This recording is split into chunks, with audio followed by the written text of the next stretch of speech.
A single ship, far out on an empty sea with no harbor left to seek.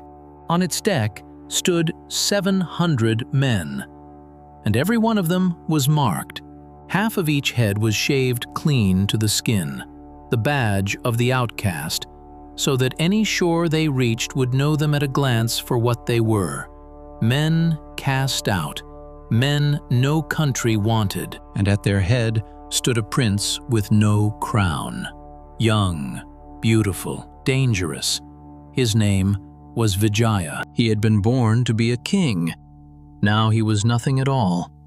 A shaven exile on a shrinking sail, carried wherever the sea chose to take him. How a man falls this far, and how this same man would give his name to a whole nation, is a story the island wrote down long afterward, in a great chronicle called the Mahavamsa. And the chronicle begins his story not with a throne, but with a lion.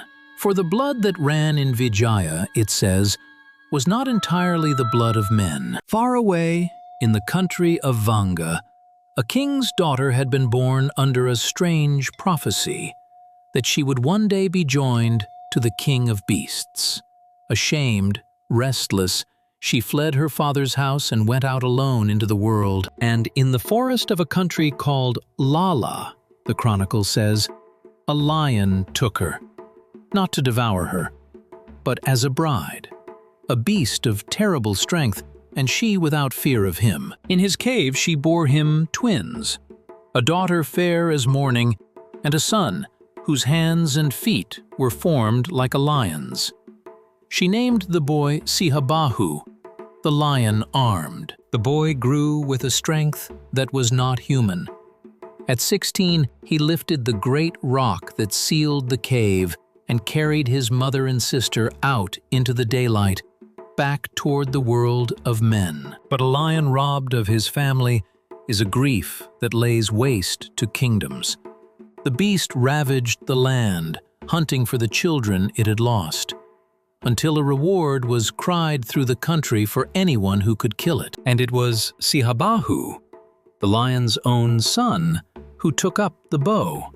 3 times, the chronicle says, the arrow turned away, for the lion would not raise a claw against his child. Only the 3rd day did the great beast, wounded and betrayed, at last turn to rage, and the arrow found its mark. So the son killed the father. He carried the lion's head home, and for that deed a kingdom was set in his hands. He built himself a city, Sihapura, the lion city, and there, crowned in his own right, he raised his sons. The eldest was restless from the start, reckless, a prince with the strength of his grandfather the lion and none of his father's peace. That prince was Vijaya. Vijaya was beautiful to look upon and a terror to live beside. He gathered around him 700 young men, as wild as himself, and together they took whatever they pleased and struck down whoever stood in their way. The people of Sihapura bore it, and came weeping to the king, again and again and again. 3 times the king warned his son. 3 times nothing changed, until at last the people came not to plead, but to demand, your son or your kingdom, choose. And a father who was also a king was forced to choose between the son he loved and the people he ruled. The judgment was cruel and merciful, both at once. Vijaya and his 700 were seized, and half of every head was shaved, the outcast's mark. They were driven down to the harbor, set upon a ship, and given to the sea. No land promised, no welcome waiting. Their wives were sent upon one vessel, and their children upon another. And the 3 ships drifted apart on the wide water, each to its own unknown fate. The king turned his face away.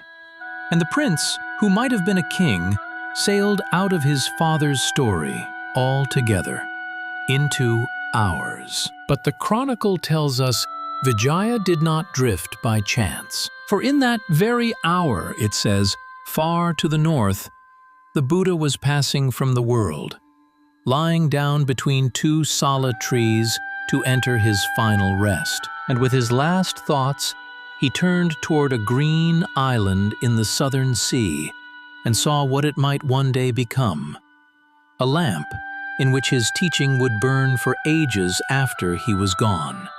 So the story binds the two together, as though the island was watched over from its very first day. Then, at last, the cry from the deck.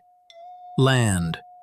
A long green coast rose out of the haze, jungles spilling to the water, thorn and palmyra on the dunes, hills blue behind. The ship groaned onto the shallows, and Vijaya was the first to step down onto the sand of an island no chronicle had yet named. His men came ashore behind him and sank down exhausted, pressing their hands to the earth to steady themselves. And when they lifted them, their palms were stained deep red, the color of copper from the iron-red dust of that shore.